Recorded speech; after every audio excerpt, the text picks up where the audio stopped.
welcome to another episode of We're Not Wizards. My name's Richard. I will be your host for today or tomorrow or Tuesday or Wednesday or Monday or Wednesday or Thursday or Saturday or Friday. Now joining me today or tonight or this morning, because after all it's your podcast, is a gentleman who has found his little niche within the board game kind of content creation type of space. And board games are lovely, board games are wonderful, mechanics are lovely, mechanics are wonderful, but one thing that people always kind of grasp onto is the art side of the business. So in a kind of an Oliver twist to it, a gentleman by the name of Ross Connell from More Games Please has been concentrating on the art side of board games, which is a very, very good thing to be concentrating on. So we had a little conflab, a little conversation, and I'm delighted to say that he's joined us today for a little chat. So, hey Ross. Oh, hi. Hello. Hello, everyone. Hello. It's great to be here. It's really good to have you on. As I say, I've been kind of admiring your work for a little while, and I thought it'd be nice to kind of have you come on and we can find out a little bit more about the man behind the canvas of the website of the art of the board games. That's a beautiful metaphor. Rubbish. I imagine with time that could be improved upon, but it's pretty good for now. That's as good as you're gonna get. Yeah, story of my life. That's a story of my life. It's fine. So how are you doing anyway? You well? I'm a little hungover. I've told you already, but I drank a pint of chocolate milk to get myself fired up for this podcast, and it's made me feel a little ill. So I'm having a cup of tea now to balance that out. More liquid can only be good. Yeah, just some vodka down your by the end of the show. That's next. You feel like, where's my crayons? I'm just a melting pot of chocolate and milk and tea and caffeine. You're going to get 37 minutes in, you're going to need to go to the little person. Something's going to happen. Something's going to happen. Something's going to give. Yeah. It's just like, what did you do for the last kind of 14 minutes of We're Not Wizards? It's like, well, I was hoping he'd hurry up. Just waiting for Ross to do his business. Then it just happened. Well, you could be singing a little song. There's all kinds of song and dance routines I'm sure you've got saved. No, absolutely. It is going to be Ross is on a podcast. This is how I do podcasts, people. Wants to go to the toilet. Too late. It's like if you recall when you were in your younger years and it was sports day. As soon as you got to do the event, need the toilet. Immediately need the toilet. That's immediately. So it doesn't matter. Drinking 8 pints of chocolate milk, I still would have needed the toilet straight away. So if we had kind of scheduled the podcast and you'd gone to the toilet for several times before you'd gone to the podcast, wouldn't help. Automatically need to go to the podcast. I'd become dehydrated probably if I'd. It would become one of these things where you'd say, well, why didn't you go at break time? Because I didn't need. You're a teacher. You should know these things. Yeah. You think if you would be dealing with kids, that'd be one of the things. How long have you been teaching? How many children have you had in classes? Come on. Exactly. I know. But no, it's really, really good to have you on the show. But what we like to do, guess first of all, we say hello to all the beautiful people out there. So many beautiful people. I cast my eyes around the room, and I'm amazed. I'm kind of having to look away. I feel I'm. You're getting shy. I am. It's kind of like all these eyes on me. Well, you are the star of the show. In all honesty, so that's not true. I'm fine with it. I'm fine with it. I'm not fine with it because if it wasn't for you, then the show wouldn't exist. It's as simple as really. That. It's made it to 179 episodes. Yeah, but you see, this is what without me. It's 179 practices, all building up to this. All building up to this pinnacle of what is going to be podcasting gold. People are going to share this episode about and say that's how you do it. They're going to say something.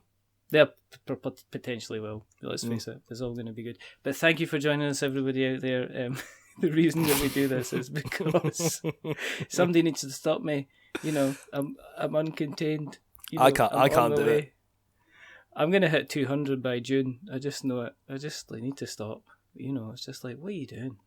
Behave. There's no point. I mean, it's like you can say, oh, we don't think there's enough podcasts about board games, but there plenty is now because I've done so many of them. It's just stupid. And the other reason that we do this is because, I think, as I said, we like to have designers. We like to have developers. We've spoken to content creators. I mean, we've had people involved in logistics. We've had manufacturers on. But as I said, Ross is doing something quite elegant and very, very interesting with the hobby, which is to kind of look at the kind of the art side of the things. So we're going to have a little chat and find out a little bit about his history, and then we're going to find out a lot more about more games, please. So we're going to have a peek back at the blank canvas of the past. We shall have a look at the watercolour paints of the present before we, I guess, dash off into the masterpiece of the future. Well, now you've described it like that, I'm really looking forward to it. You're just like that. Please let it be over. Please, why? Just take me back to that chocolate milk time. That was like, if I could rewind it all before the chocolate milk, then I think everything would be okay. I can't believe that, having a lot to drink and then being hungover, and the one thing that floors you is like a lactose-based, cocoa-based drink. That's it. Give me alcohol, I'm fine. I can drink a lot of alcohol, but then give me one drink of chocolate milk. Woo! Floored. That's it. Just wrecked. Done. Absolutely wrecked. Done. Absolutely wrecked. How'd you get into the hobby? That's a nice question. It's the first question usually. Oh, well, yeah. Well, I'll answer it then. That's fine. Thank you very much. So, the hobby, as in playing the games, well, I've always liked playing games. That's probably true of many people you've spoken to, so that's probably not really that interesting of a remark to make. But in terms of modern board games, that's kind of a lot more recently, which is also true of a lot of people. There was a friend of mine who doesn't live in Nottingham, where I live anymore, but we used to meet up as a group of people, and he always used to bring a different bag of games along with him. And he'd just be like, what do you feel like playing tonight? I've got this, and this. And I've always been the kind of person that I don't play one game 100 times. I want to try everything. Yeah. I'm there for like the experience. It's kind of, if you imagine it, that you listen to a lot of music and you're constantly searching for that new sound. And I'm a bit like that with board games. I'm always going, how is this experience different to one I've had previously? Well, I want to try it. If I see a new game that comes out and I'm like, I've never played anything like that, then it appeals to me slightly more. There's a bit of a pull to it because I'm curious. So when he moved away, then I was kind of in the decision where I thought, well, how can I continue this thing? How can I introduce my friends to games? My friends, generally speaking, never played any games. And so then I just decided to start like curating and collecting my own little thing and slowly suck them into this, world of learning rules constantly. And I'm the boss and I dictate how we play a game. I get the rules wrong loads, but I don't tell them that. So that's basically how I got into it. Did you, with you getting a kind of a head start, did you kind of skip some of the kind of classics? Did you kind of still go out and get your kind of your Carcassonnes and Catans in your collection, or did you say, well, I'm gonna go straight into something a bit more meatier because you had an experienced palate? Yeah, I think I was lucky that I'd played a lot of different stuff, so I didn't get Catan or Carcassonne, and we can kind of skip back to this later, but I only bought Carcassonne like 3 weeks ago because I was going on holiday to Carcassonne. That was the... Right? Oh, shit. Don't tell... Oh, did I say that? No, I mean, I've owned it like 10, 20 years. I bought Carcassonne in 1973 originally, and I've been a lifelong fan. I heard it got passed down from family to family member, and the original copy of Carcassonne that you had was originally owned by your great... Is it your great uncle? Yeah. Who brought it back from an expedition into southern France, I believe, and it's been in the family since about 1893. That's completely true. And I thought I would go on holiday to Carcassonne to go to the original site where my grandfather found the first copy of the game, and that's another story though. See when you were there, how did you feel with the strong kind of family collection, the kind of connection with it? Did you kind of try and retrace the steps that your relative took as they were digging up their own copy of Carcassonne from the Carcassonne field? I mean, one of the things that I did is I grabbed as many strangers and passers-by as I could, and I just looked into their eyes to see if they would recognise, the family resemblance of my famous grandfather. And after a couple of days in prison, I kind of had the opportunity to go back out again, and then I had to leave. And I can't go back. I know that you've grown a beard since then. Was that to potentially kind of escape the law, or have you? I like to change my appearance dramatically on a regular basis. What are we talking about? Where's this conversation gone? We could do a whole hour like this, but I'm not sure. I'm not sure if anyone will be able to stick with it. It's just let them go, because I think we had them. And if there be somebody genuinely listening, someone would be like, "Oh my god!" He went to the fields of Carcassonne and he dug up his own copy fresh.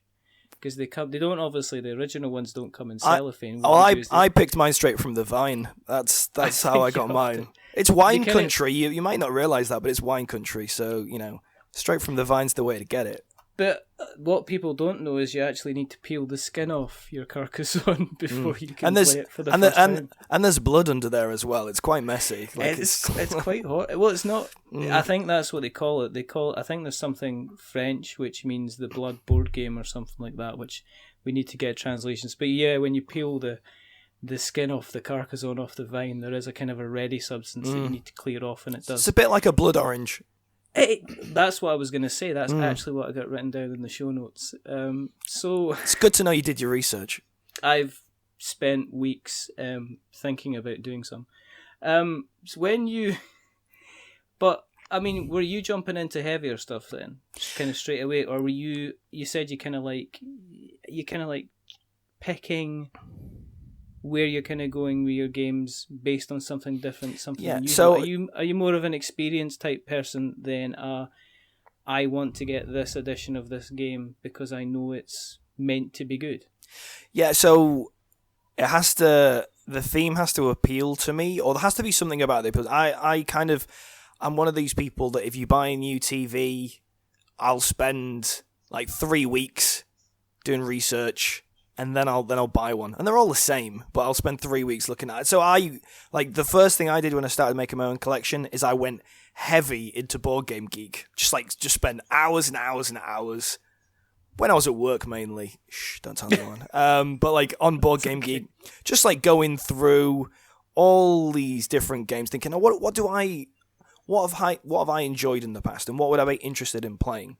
And I guess I was a little bit naive when I first started making my own collection, because, like I say, most people I know had never played a modern board game before I started introducing them to them. So I was just picking all kinds of wacky stuff, going, I'll get. It's not wacky, but I'll get Power Grid, for example, because that's a brilliant game. But then some of my friends can't do Simple Addition, and that's no slight on them. It's just numbers aren't their friends. Numbers aren't everyone's friends. So does that make it easy to borrow money off them?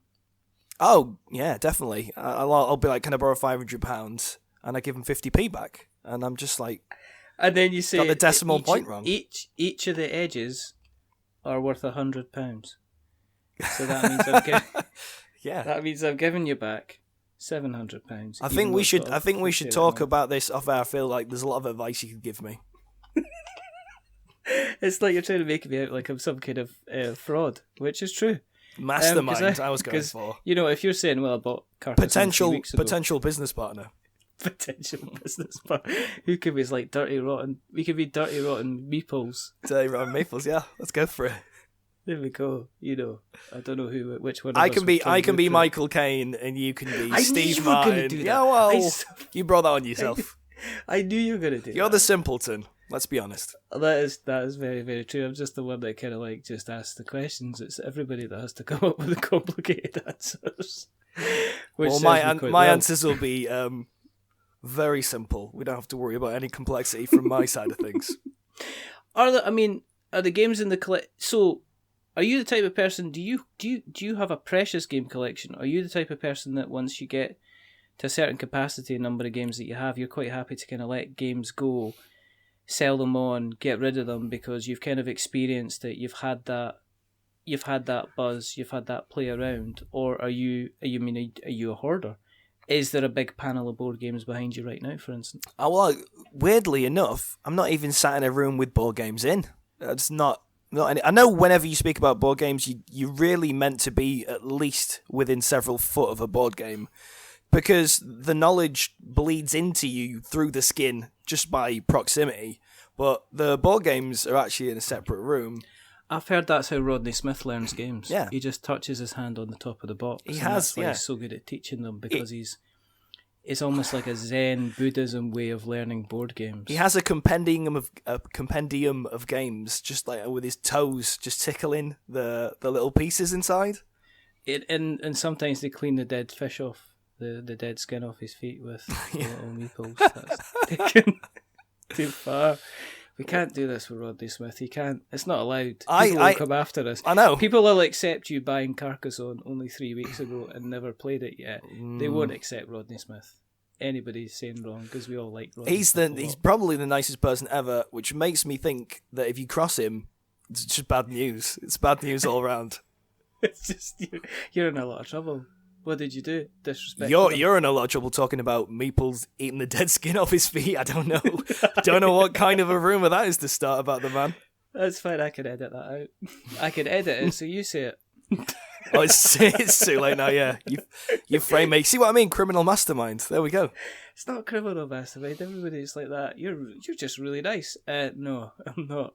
I'm really, really, really not. I'm learning in a very short space of time that you're an abominable human.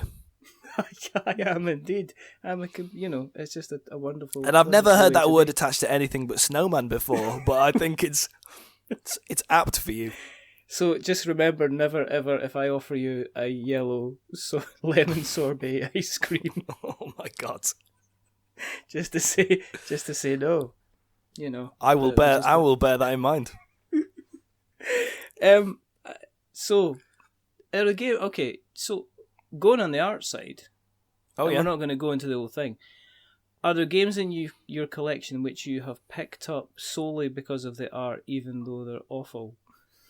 No, not really. But I would say, for example, I own The Bloody Inn, which I think is a solid game, if unremarkable to an extent. I think I enjoy the idea of it more than I enjoy playing it. Mm-hmm. It's like an engine building game, and if anyone doesn't know what The Bloody Inn, it's a bit Sweeney Toddish. You're some French family in the 1800s, I think. You're running an inn in kind of the rural area, and you're greedy, and you decide that you're going to start bumping off your guests, and you're going to rob them. And so you have every day, these are the rounds, you're inviting new guests into your property, and you're bribing them, you're paying them money to build use their houses to bury corpses in and stuff, and you're killing them as well, and you're robbing the bodies. And that, like, what a wonderfully macabre theme that is. And there's the guy that did the art for that, Webson Santiago, really great artist, love his style. And so when I saw that was kind of a game where I was like, well, I need to buy that game. And it was one of those games that I own, and I've played it quite a few times, but it never really excites me as much as the idea of it excites me. Which I suppose is maybe true of a lot of games, but the theme's so good, and I suppose it's hard for the mechanics to live up to that. It's like Terraforming Mars for me. The theme on Terraforming Mars was good. Everything else was rubbish. Okay, alright. Oh, well, that is a good I can tell you're not a reviewer. No, I mean, leading into Terraforming Mars, yeah. I mean, somebody that does appreciate the art type of thing. Well, I mean, what do you think of the... I mean, can bad art on a game ruin a game, or can good art on a game make a bad game kind of better? I mean, you mentioned the bloody end, so it sounds like you're intrigued by the art. The art has intrigued you enough to keep you coming back to it on a regular basis.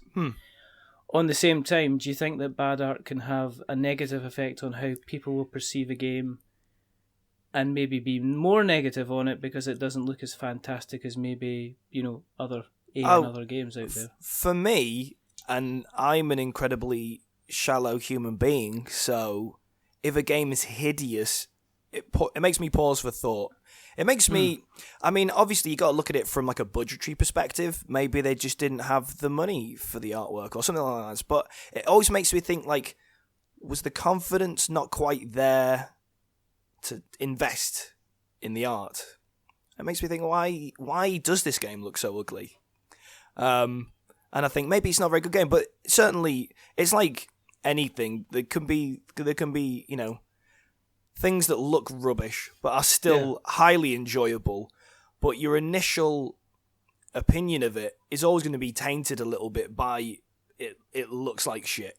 And that's how it is. I own games, and I never really like specifically naming games for having bad art, because it's subjective, and one person's, Mona Lisa is another person's. That woman who rubbed the face off that painting and she drew a new face on it. Do you remember that in the news a few years ago? Oh, that was so funny. And I love that painting infinitely more than I like the original. So, do you know what I always appreciate? Do you know what I always like? When my son brings home his latest picture, and he's got he's really good. He started drawing fingernails when he's drawing stuff, and I look at that and I says, I just love the freedom to be able to just draw fingernails all day. Because I draw I do art, but I'm very precise in my lines. I mean, I draw people as other characters, and there's going to be a spate of kind of new drawings that are going to be coming out over the next kind of 6 months, but I do very, very detailed drawings, and sometimes I kind of look forward to the freedom of being able just to draw for the sake of it without having to worry about the form and stuff like that. Yeah. And so I'm quite envious of that kind of ability. But art's expensive though, Ross. I know. I mean, I know some that. of these games that... Okay, I mean, going back to Terraforming Mars, I don't think it realised what it was going to be like when it was originally launched, and how much it was going to capture kind of people's imagination. And you run with what you run with at the time. And then if you're focused on the mechanics of a game, then sometimes the art will slip to the side. I suppose it depends where you're I suppose it depends what side you're kind of coming from with it. I mean, there's certainly ways for people to kind of do things in like a more simplistic way, but with good graphic design. I don't know, it's difficult, and I know people have issues. If you're an independent publisher, you've got to kind of draw the line somewhere. You can't. It's not like you've got the budget to have this incredible box art and all this incredible card art. If you've got like 300 cards in your game and you need individual illustrations for them all, that's a lot of time and money for all of that. Yeah, it is. But if we're talking about it from just a personal preference, then obviously my preference would always be that a game would look nice. I just understand, and I have plenty of games in my collection that I would say the artwork is middling to poor, but the games are still good games, so I can appreciate them. And I haven't actually really, weirdly enough, bought a huge amount of games, or that many games, based solely on the art, because I don't buy games to sit on the shelf and look at. I buy them to play. So I wish I could. I wish I had the money to have this beautiful collection of things that were just more aesthetically pleasing, maybe. But for me, I buy games because I want to play them. However, I understand, and one of the reasons why I cover it on my website is I understand that there is a lot of incredible artwork being created and being put into board games that should be covered. It doesn't necessarily mean those games will make it into my collection, because maybe the games aren't going to be ones that I enjoy, but I can certainly appreciate that aspect of it. Yeah. what about, do you think art suffers from being an industry where people are expected to do large amounts of stuff for the square root of almost nothing? I mean, that's certainly a factor. I mean, the profit margins are thin. And most people who self-publish are going to lose money a lot of the time. So, how much can you invest? So there's a lot of there's a lot that I see that people find artists on sites like ArtStation or DeviantArt or so. But often it could be people who've never done commercial art before. They've never done professional art before because their rates will be lower. They're just as talented, but their rates will be lower. And it's like any industry, sometimes it's good exposure. My partner, she's an artist, which is, before I started doing my website, I was basically trying to bully her into doing her own art blog. And she didn't want to. Artists generally don't naturally like to talk about their own work a lot. Like anyone who creates things, you don't want to bang on about yourself. Unlike professional gobshites like me, it's easier for me to talk about what other people do because it's not my work. I can objectively say this is excellent work, and I don't feel like a dick for saying it because I didn't make it. If I drew a picture and then spent all day telling everyone how amazing my picture was, I probably wouldn't feel great about that. However, you need to do that a bit if anyone's going to know that you drew the picture in the first place. But when I used to talk to her about her doing a blog in regards to it, and that was one of the reasons why I started my blog, because I couldn't really find, I couldn't really find anything online about artists. There are articles and interviews that exist. There's another website called Green Hook Games. It's been going longer than me. Their output is a little slower than mine. So I would say do 4 interviews a month, and they might do 1 a month or less. So I guess it's why I'm more visible than they are. But they've certainly had some great interviews on there, and they've been around longer than me. I didn't know about them when I started, but I know about them now. And there's other websites that'll do the occasional interview, but I'm specifically, that's my thing. Yeah, I think that's one thing that the board game kind of space is moving into is more kind of critiquing about, and board games are getting to that age where you can have look backs on how the hobby and how the industry has changed, and you can also focus on certain aspects of the design of a game.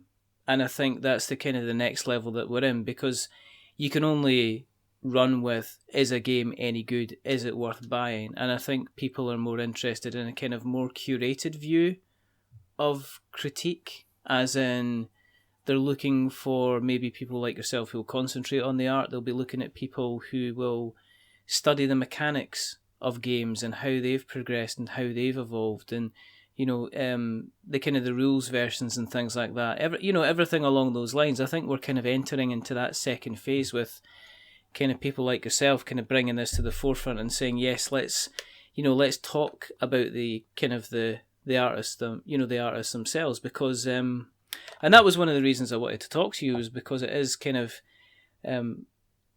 interesting to fight. I mean, how easy is it for you to get kind of artists to speak to? Because I'll be honest with you, I've looked around. I mean, I've always wanted Kwanchai, who does a lot of work for kind of Elsa Games. Amazing artist. He is an amazing artist, and I've always wanted him on the show just to have a chat, because the stuff that he produces, I love it. That's the kind of thing. I don't have the skill that he has just to take it and say, I'm going to do this shape and then I'm going to leave it alone. I'm the type of person that tinkers away at something, especially if I'm drawing, and then I'll go back to it, and then I eventually have to actually go and lock the drawing away somewhere to stop me from kind of, I'm really that bad. I will if I'm sending something to somebody, I will be going through and shading it slightly 2 seconds before I'm sticking it in an envelope and sending it off to somebody. It's absolutely really ridiculous, and sometimes I just need to take the work of art, has to be physically removed from you and put it away to stop me, because it's not that. It's just that when you're making something and you know other people are going to be consuming it, I get very kind of wanting to make sure it's kind of the best version of that, which is item understandable, that it'll be, because it's not going to exist in anywhere else. So you question how easy is it to get these people to speak to me. Also, when I first started my website, my primary concern was, who the hell's going to talk to me? I started my Instagram was the first thing I started, and I started that March last year. So, like, as far as like all of this goes, I'm very new to all of it. It feels in some weird way, because time is this strange thing that it feels like I've been doing it a while now, but I haven't really. So I started the Instagram account in March, and I decided I was going to go to the UK Board Game Expo, and I thought, well, I'll go along. A friend of mine, he was playing in the Netrunner tournament, and I thought, well, I'll apply for a press pass, because why not? You don't ask, you don't get. And I thought, what on the form, when I had to fill it out. Oh my goodness. I know, right? Here we go. This is behind the scenes. On the form, it said, how many Facebook followers have you got? And I thought, I don't have a Facebook page. And then it was like, how many Twitter followers have you got? And I was like, oh, I don't have a Twitter. So I made them, obviously. And then I was like... They must have been looking at the form and saying, why has he written 10 twice in Roman numerals? And I'd been bullying my partner about doing a blog on art. And because that's something I'm really interested in. When I see games that look good, I'm like, oh, who's the artist? Oh, I'll look into that. And then I couldn't find any websites, couldn't really find many interviews, stuff like that. So I thought, because I'm very impulsive, I bought a domain and bought hosting and I bought the website. But when I went to the UK Board Game Expo, I didn't have a website. I had a business card, because why not? I didn't even hand any out, because I'm an idiot. But I went to it and I was just talking to people. I was like, talking to people about the art, because I got this press pass, and I was kind of like, I'm not press. I'm just some dickhead who's walking around with a lanyard. But that was the thing that I was interested in talking to people. My background is I studied film at university, and I always liked documentary stuff. That was always the thing I was interested in. So, like, for my dissertation, I did a documentary on the independent music scene in the city I was living in. And I interviewed artists and people that had their own record labels and people who had recording studios and stuff like that. Because I respect anyone who does a thing and is very committed to it, and there's a level of enthusiasm and talent involved, or just enthusiasm, sometimes. But I just kind of made this website, and then when I was walking around talking to people, some people gave me some business cards, and I thought, well, I'll just send out some emails then, and we'll see. Yeah. But I had very low expectations. Genuinely, I honestly didn't really expect to get... Because I was just like, I've had an Instagram for 3 months, and I've got a website that doesn't even exist. And I'm emailing people saying... Hi, I don't have a website, but I'll have a website real soon, and it'll be great. So, it's like an ultimate do you want to be on it? Introduction. Yeah, really, I'm really sorry to bother you. I'm just really sorry that nothing at all. Yeah. I've got no proof that I'm actually doing this, except, you know what I mean? Nobody speaks to me at work. Could you take time out of your busy schedule to make me feel better about my life? I would really I need this. You don't understand. I need this right now. I'm not joking, but there's an 8-week waiting list. Yeah. So yeah, right. So anyway, so I email people, and when I first did it, I decided to do a fixed format of questions, because I honestly didn't think anyone would reply. So I kind of emailed. I did my research, and I spent time finding a big old shortlist of artists that I was interested in talking to, and I sent them initial contact email saying, hey, I'm gonna be doing a thing, I promise. So would it be okay if I emailed you again? Is this okay? Is this fine? And people said, yeah, that's cool, yeah, just alright, get in touch. So I'd send them through this pre-formatted Word document. Boop, here you go. And I just didn't expect anything to happen at all after that. And then, strangely, these people were replying, and they were giving me the time. And so I continued to do that for a number of months, And now, earlier in this year, I've changed it to a conversational format where I send them a couple of questions based on what they say, then I'll send them some questions based on that, right? So I've moved away from the fixed format because now I understand that people will actually talk to me, Yeah. But that was the real initial stumbling block for me on doing it was, would anyone actually even speak to it? And for the most part, the only thing that I need to have from my side of things is a lot of patience because they have busy schedules and, I'm asking quite a lot for not a lot on their part. Especially if you're a busy artist, if you're like fully booked, you've got a load to work on, and then you're having to like take time to like get our assets together and answer a bunch of questions, and you might not be used to being asked these kinds of questions, and now you're having to answer all these different random questions that I fire out to someone, and then provide me with all these art pieces of artwork and sketches and behind the scenes stuff, and you might not be able to fit it into your schedule. So quite often the interviews take months and months and months to come together. Like, some of them, I've contacted them like June last year, like when I didn't have a website, and we're still talking about it now. Like, this is like, like nearly a year later. Some, it's like 2 weeks and they're done, but that's unusual. Generally speaking, it's a number of months, and that's fine. It just means that I have to be quite proactive in terms of who I'm contacting and stuff along those lines.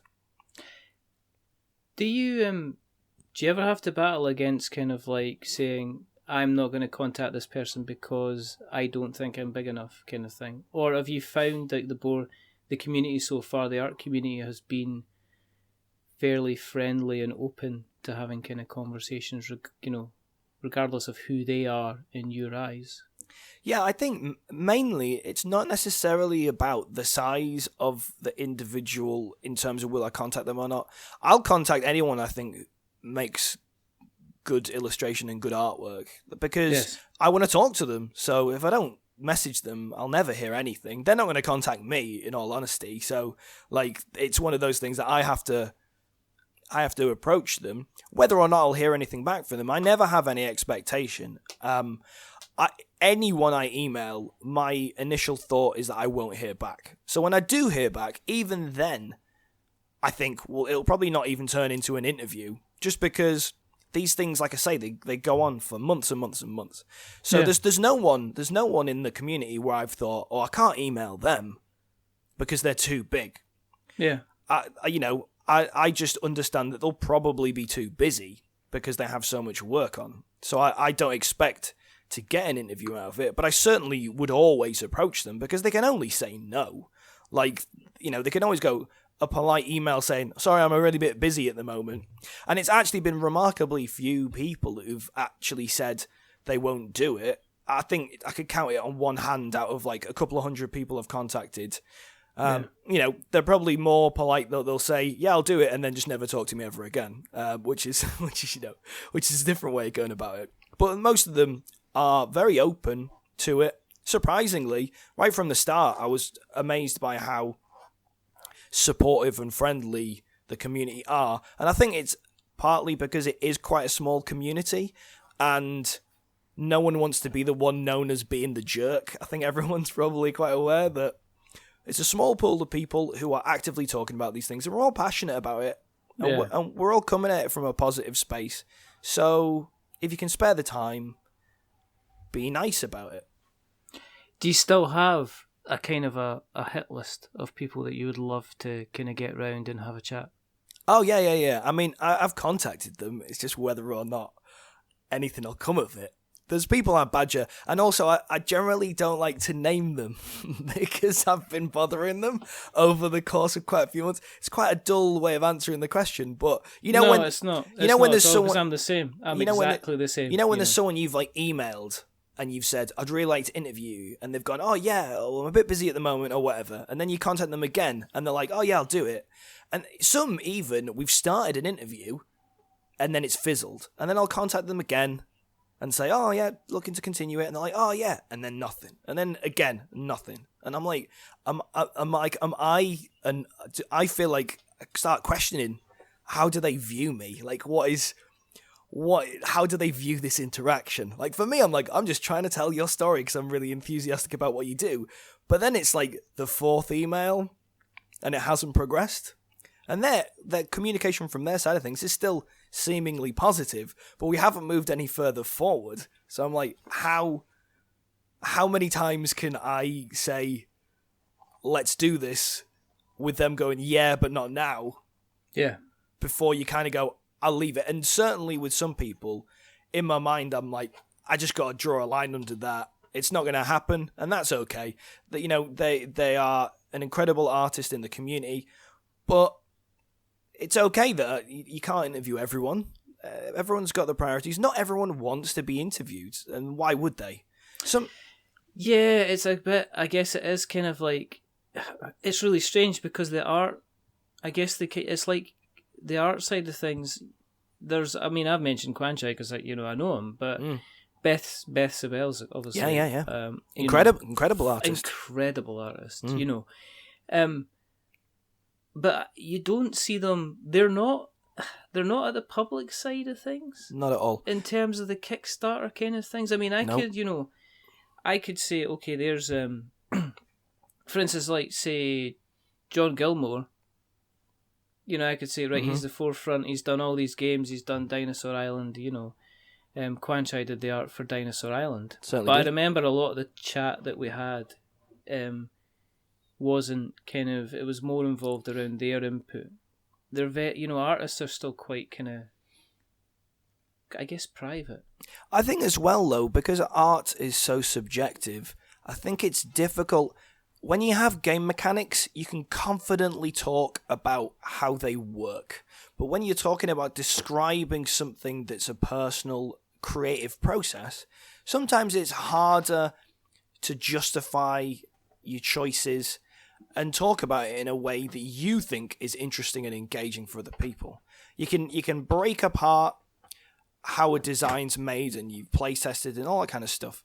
But I don't often think that all artists are that comfortable talking about how they created a thing. Sometimes they just started drawing and it happened. And I suppose that's not really the most interesting answer. And then I think... So Beth Sobel is a brilliant example of someone I think is an incredibly talented artist, and she was one of the first people on my list. I own a copy of Herbaceous, for example, and her artwork on that could have been a card game that had simple, dry art, but the artwork and the colours are absolutely beautiful. And when I first contacted people from my website, she was one of the first 5 people I emailed. And we've never had a conversation because she herself has admitted that she's not really that comfortable being public facing, and being out in the open about those things. She's more comfortable just getting on with her work and doing her job and doing an incredible job. And the whole side of things where you are a face in the community, that doesn't necessarily appeal to her. And I can certainly comprehend that and understand it. No, as I say, it's more like I think it's kind of strange. It's like, if you are doing a Kickstarter, you roll a designer out to have kind of chats with the public facing, because people want to know about the kind of the mechanics as well. And I do speak to kind of like creators about the art side of things. But it's kind of like almost the case of, I wouldn't expect somebody to contact me and say, hey, this game's coming to Kickstarter, would you like to speak to the artist? Because I don't think the artist would want to talk. They say, well, this is me representing the game, but that's not necessarily how the game is going to play. What do you want me to talk about, kind of thing? I created the artwork based on a spec. I got given feeling. Exactly. The feelings or the impression or the emotions or the mechanics or sometimes the artist hasn't played the game. They've just been contacted, given a spec, and they've made the art. So you're like, why did you make this art? And they're like, well, I got a list of things to do, and then I got feedback, and now it's done. So that's, when someone spent years developing a game and they've been very closely attached to the project for a long time, and then someone gets hired in at the last minute to do the artwork, there's a different level of connection to the project. Yeah. Sometimes there's a very organic process with how the art's created, and there's a very collaborative process between the designer and the artist, and things along those lines. But it's not often. Yeah. It's not often or always the case. One thing that always kind of surprised me is and still now, sometimes it can be incredibly difficult to, like, if a game's on Kickstarter, often they don't even mention who the artist is. There's just no mention of it on the page. Do you think that's bad form? Especially if they're, I mean, okay. Again, I keep my ear to the ground about Kickstarters that are coming along, and we do get contacted by people saying, here, do you want to speak to the creative director, designer, etc. But do you think people should be, if that's not, is that not devaluing the art a little bit by not mentioning who the artist is within the Kickstarter? Sometimes it's not on the box. It's in the last page of the rule book.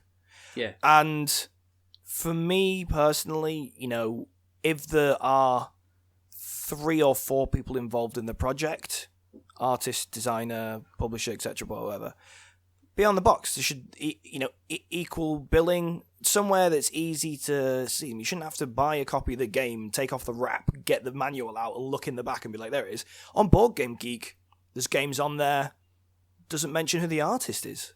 And I have to go on some Google spree to try and even figure out who made the art for a game, because no one's added it to Board Game Geek. I would say, I think bad form's maybe not the right way of phrasing it, but I think if someone's done a professional job for you, then really it's only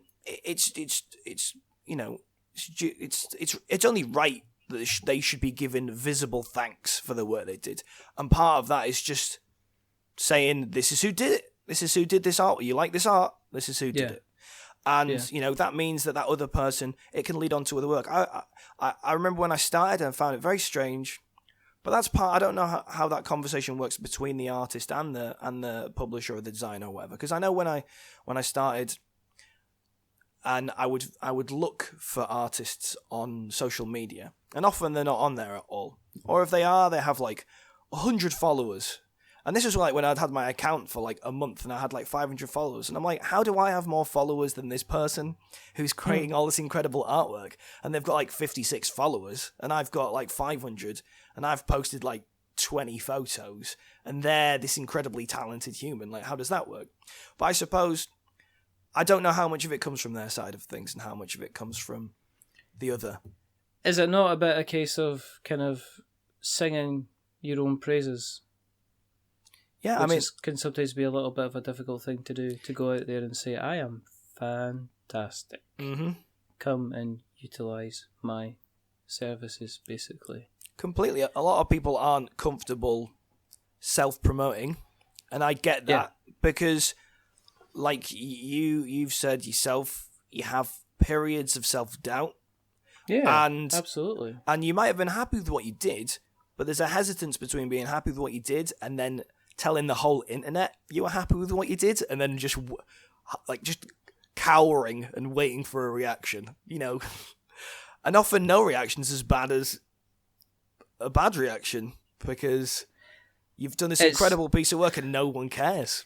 It's kind of sitting there knowing that there's, 4,000 people on Twitter that can see everything that you're writing there, and sometimes you're just like screaming at them going, why?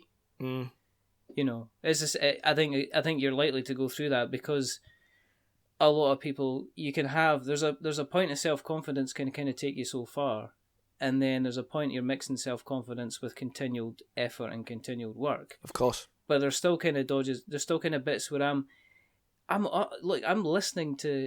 listen to other shows and I listen to other podcasts and I'm going, well, they're doing this bit and they're doing that bit and I'm not going to copy it, I'm just going to continue doing my stuff. And then I say, but I don't get it.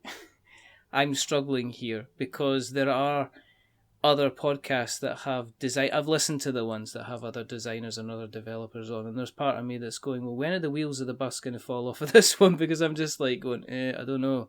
So it is a bit, so I can understand it's kind of like the fine line between, I guess, going about saying, because it's, as you said earlier, it's very kind of subjective. So you could go, look at this. This is my amazing new piece of art, and somebody could go. So it's all right, mate. Example I would give of someone in the industry who's divisive is Clemens Franz, and he's done a lot of board game art. Agricola, Le Havre, things like Caverna, Orleans, Grand Austria Hotel, Isle of Skye, oh my god, stuff like that. Anyway, I have no problems whatsoever with his artwork, but some people do, and there's a school of art in the board game community that is more established and has been around a longer amount of time, and then there's like this new wave of people like Quan Chai doing things that are substantially different. Yeah, and that's my personal taste. So my website is based on my personal taste, and I would never say it wasn't. It's there are people that contact me, and I think, well, it doesn't necessarily 100% tick my fancy, but I can see what they're doing and I can appreciate it.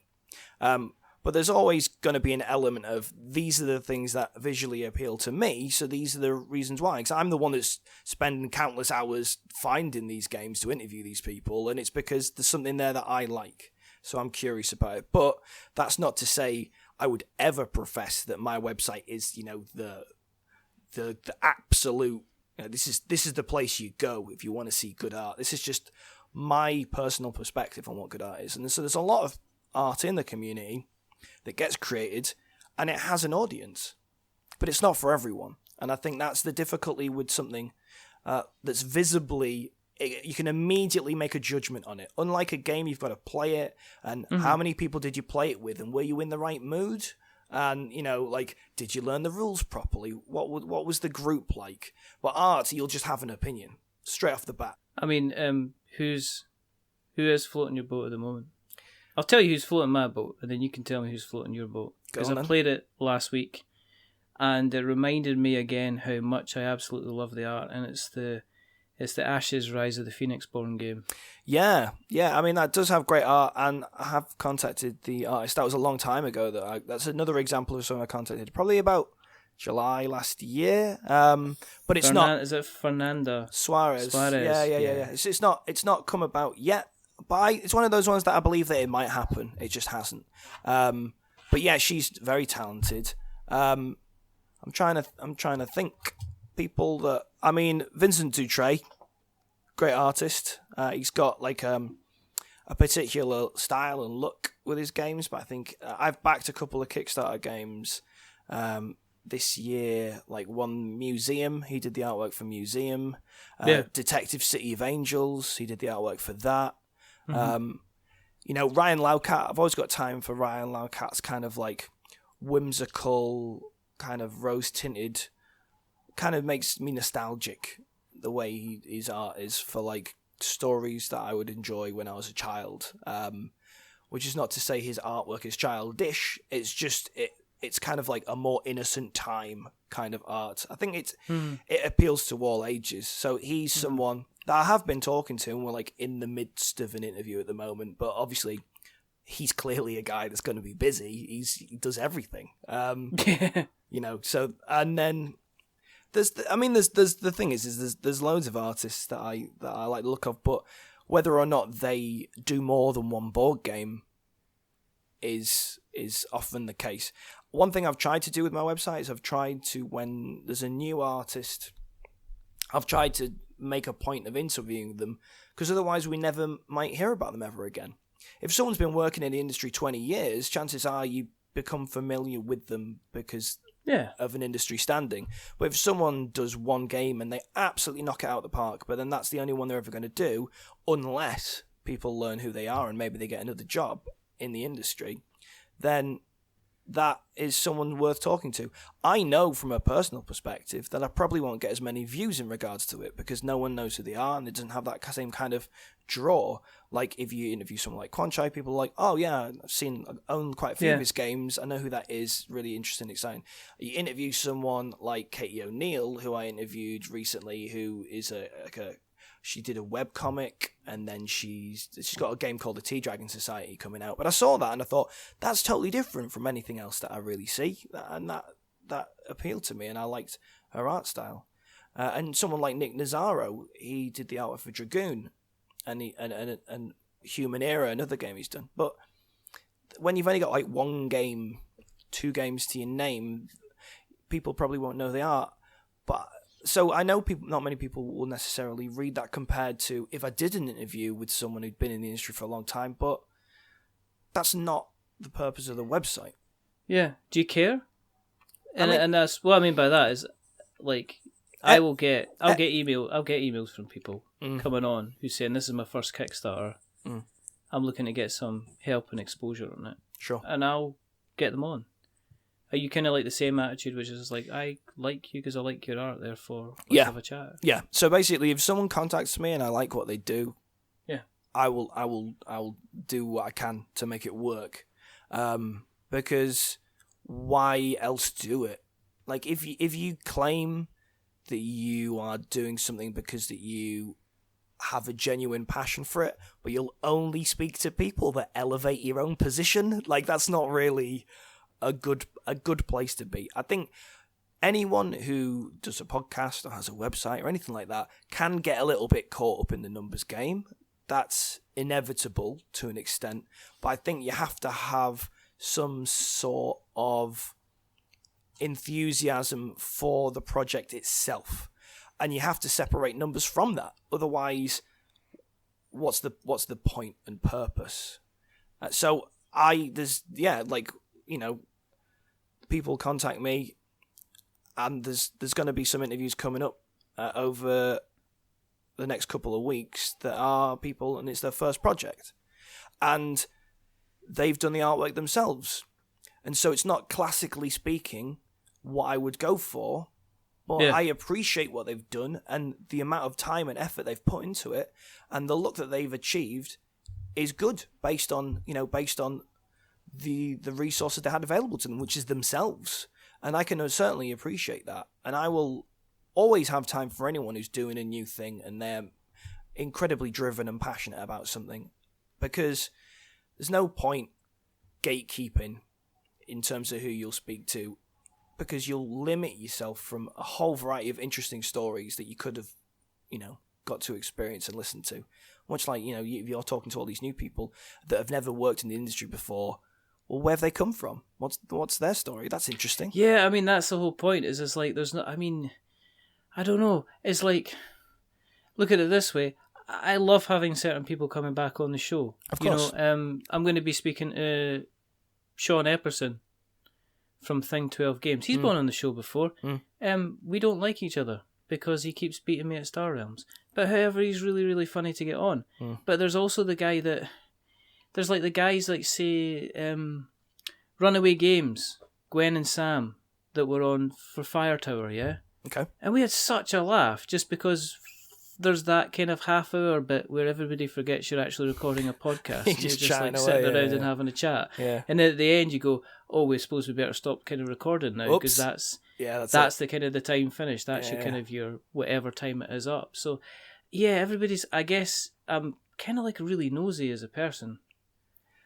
And that's 100% me. Like when I started my website, I mean, I might be sleeping with someone who creates art, but I don't create art, so that's not normally how you gain proficiency in anything.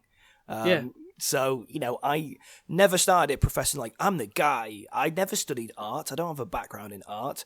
I think I have an eye for things that look good. I've got some modicum of taste, but I wouldn't be like, come talk to me, I'll tell you all about it.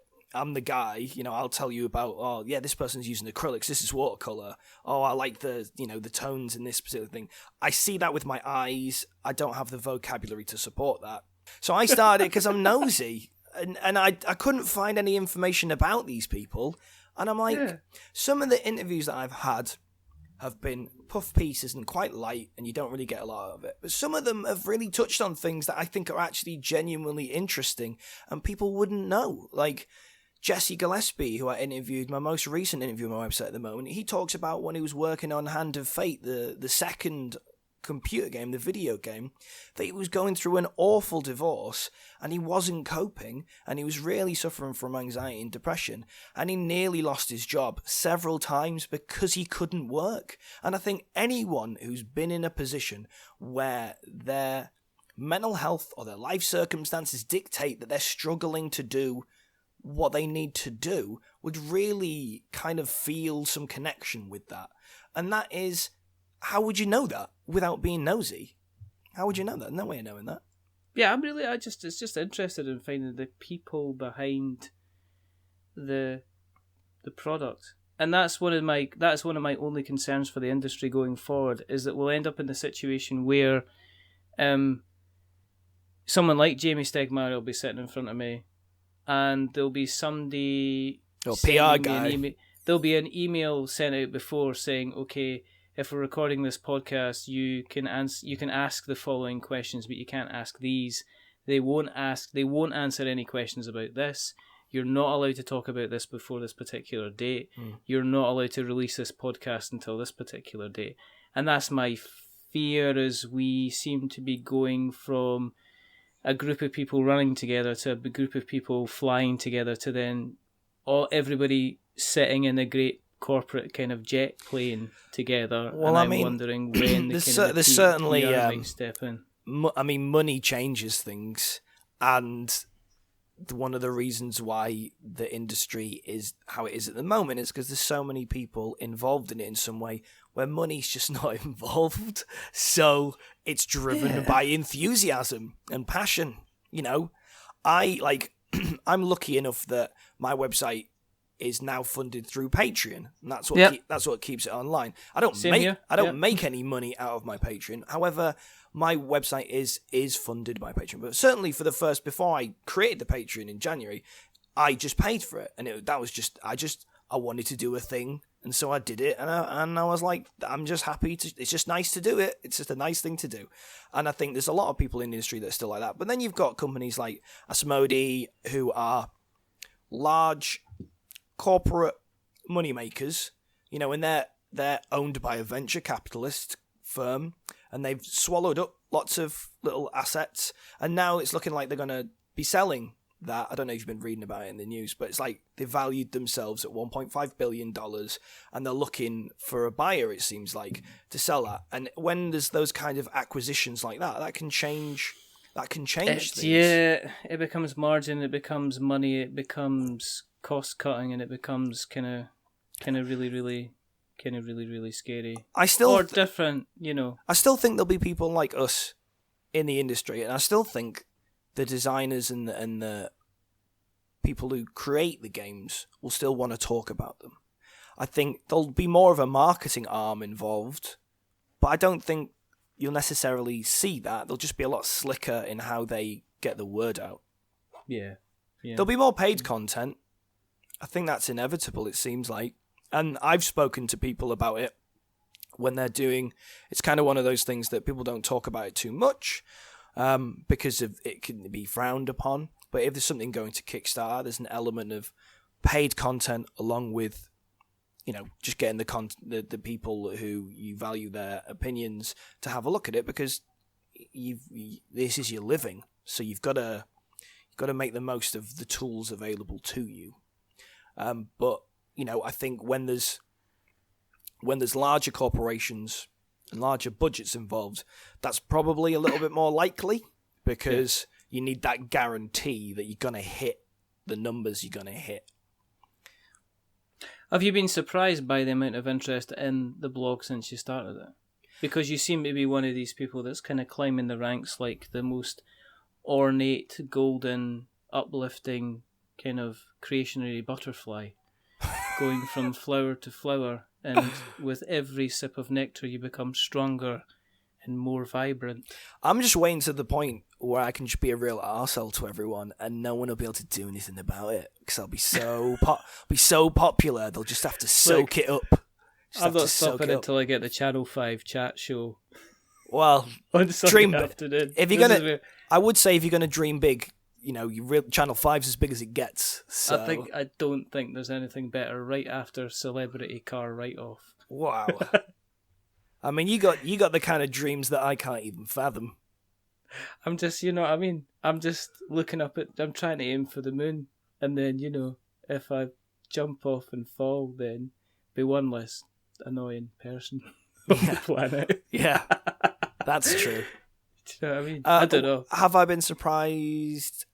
Yes and no. I think the people I'm interviewing, people don't come to the website because of me. They come to the website because of the people I'm interviewing. So my job, I suppose you would say, is to make sure that people know I've spoken to this interesting person. Hey, come and like, unlike this, where you're a large portion of this podcast. So other people, you've got a lovely voice to listen to, and you know you're a passable human being. So people might check back in. You know. Mm-hmm. However, with my interviews, you know, I'm just basically stringing the interview together, ask them questions, and stuff goes on behind the scenes. I do follow up and stuff like that, and I curate the content. So there's that, but I honestly think there's something to be learned from the people I interview. So part of me is surprised that anyone, it's a website I've made, and I made it June last year, so it's not even a year old yet, and a lot of people have visited it. So yeah, a little bit surprised by that.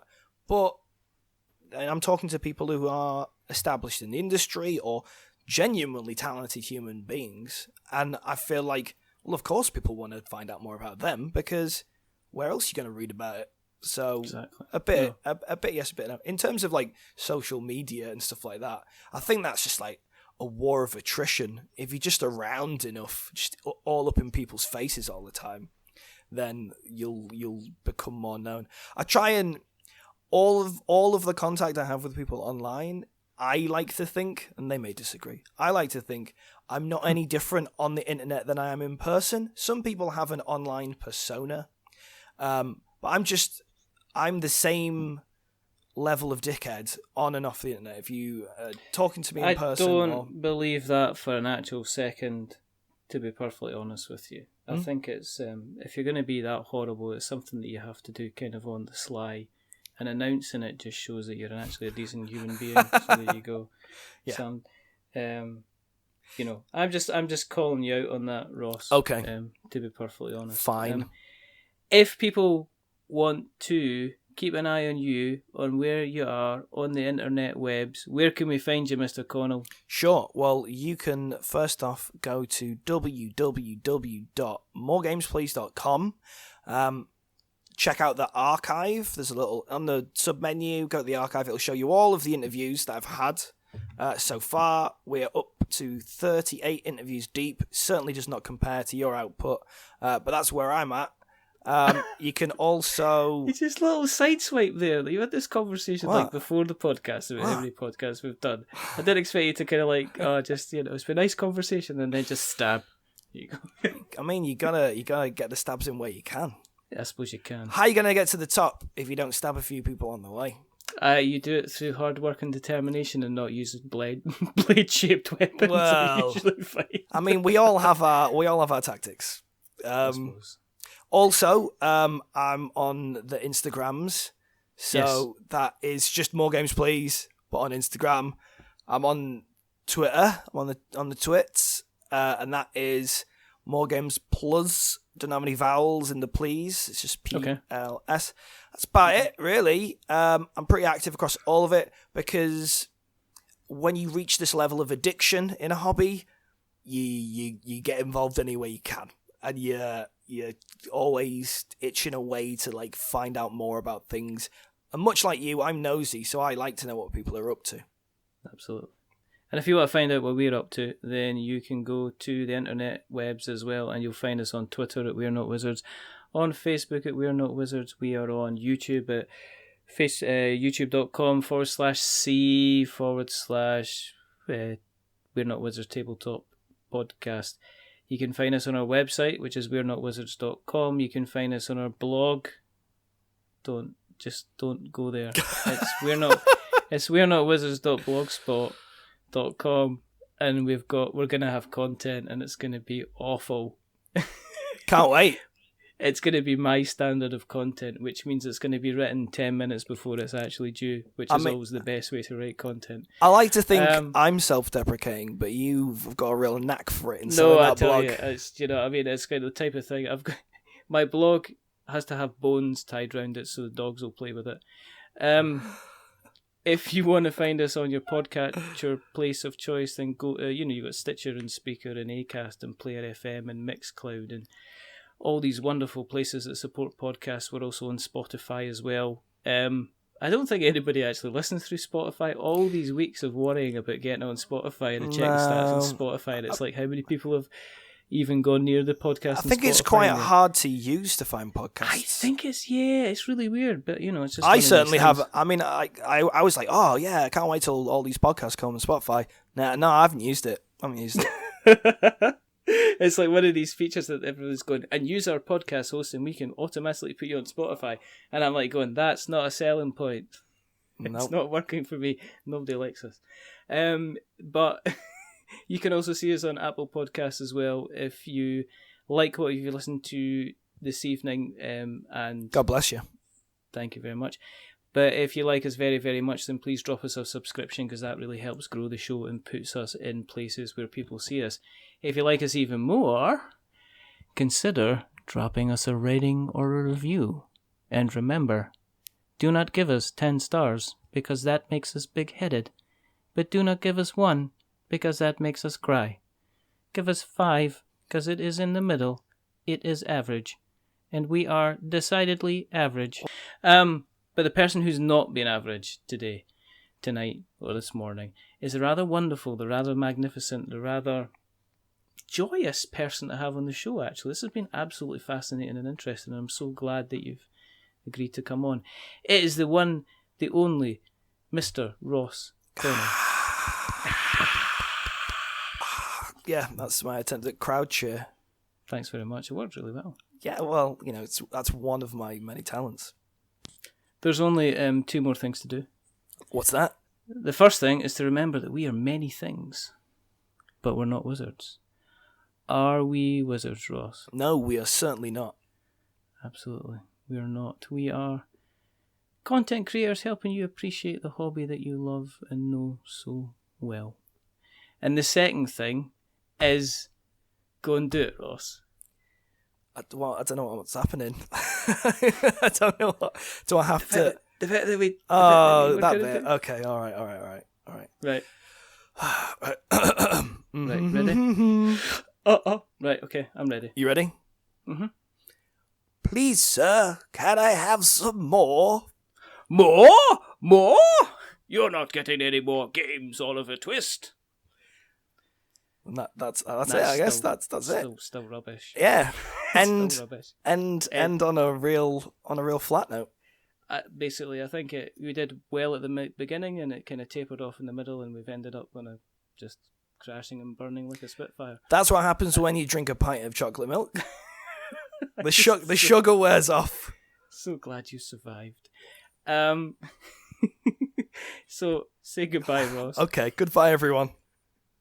And it's a goodbye from me. Remember, stay safe, roll 6s. And while you're rolling 6s, don't just think about the mechanics and your meeples and where you're placing your resources, but think about the lovely art that's taking place on there as well. And if you want to read about the people behind the art, then please check out More Games, please. Please do. Until the next time, goodbye.